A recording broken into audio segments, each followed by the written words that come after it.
교실에서 바로 쓸 수 있는 낯선 행동 솔루션 50 제17장 교사가 진땀을 흘린다면 학생이 이긴다. 안녕하세요, 이선입니다. 오늘 제가 다룰 내용은 17장 교사가 진땀을 흘린다면 학생이 이긴다라는 내용이 나오는 장인데요. 굉장히 짧아요. 그래서 오늘 내용도 짧긴 할 건데 여기 내용의 핵심은 뭐냐면 학생들 앞에서 선생님이 자기 감정을 드러내면서 화가 난 감정을 그대로 아이들 앞에 내가 화가 나 있다라는 것을 알려주면은 그거는 학생들에게 소위 답이 된다 라는 그런 내용입니다. 교사가 그러면 자기의 감정을 아이들한테 화가 났다라는 것도 표현도 못하나 라고 그렇게 생각을 할 수도 있겠는데요. 여기에서 말하는 화는 화를 주체하지 못하고 그 화가 난 그 감정 그대로를 아이들 앞에 드러내는 것을 얘기하는 거로 저는 이해를 했습니다.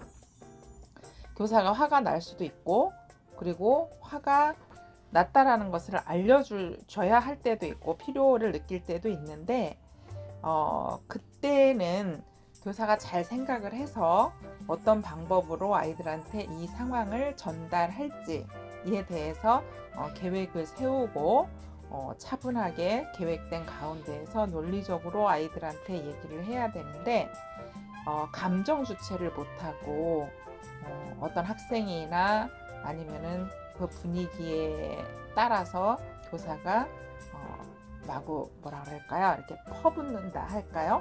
그런 식으로다가 얘기를 한다든지 아니면 어떤 학생 때문에 당황을 해서 진땀을 흘리는 그런 모습을 보여준다든지 이렇게 됐을 때에는 아이들이 그거를 믿기로 해서 선생님을 좀 만만히 본다고 할까요? 그런 식으로 보게 돼서 그 다음부터는 이제 더 그러한 부분들을 더 만들어내고 또 그럴 때는 선생님이 어떻게 나오나 하고 시험을 해보는 그런 경우들이 많이 있다는 것입니다.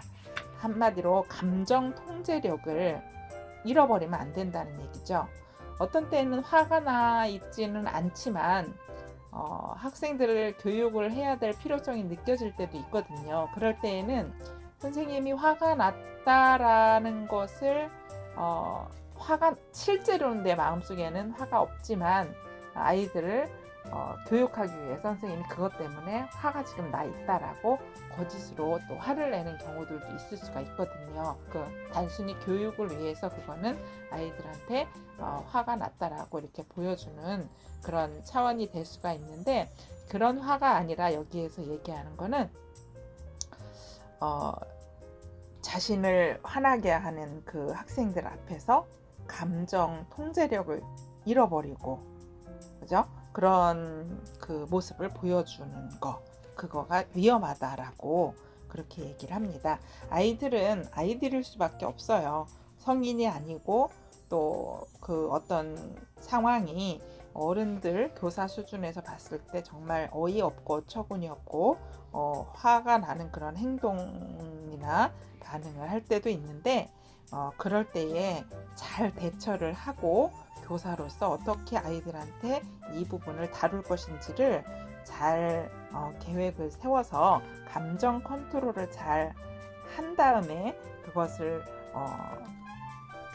어떻게 지도를 할 건지를 결정을 하는 것이 중요하다라고 생각이 됩니다.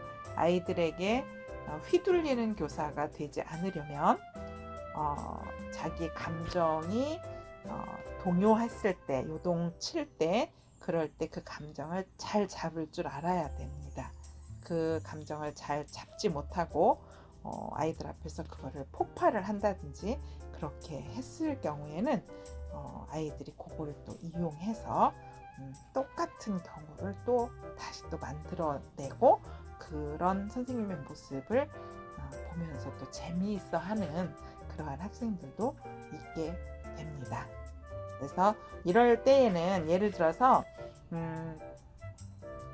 어떤 학생이 수업에 관련되지도 않은 어떤 질문인데 선생님을 애먹이려고 하는 그러한 질문을 할 경우가 있어요.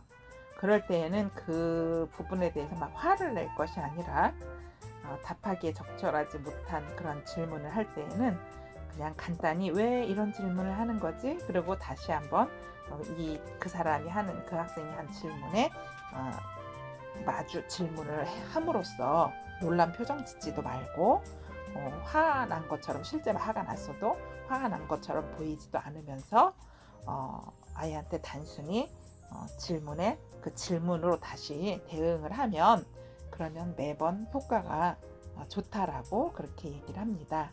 그래서 짜증나게 하는 학생들이 있을 때에는 인내심을 잘 발휘를 하셔서 아이들과 잘 지내는 그러한 교사가 됐으면 좋겠습니다. 네, 감사합니다.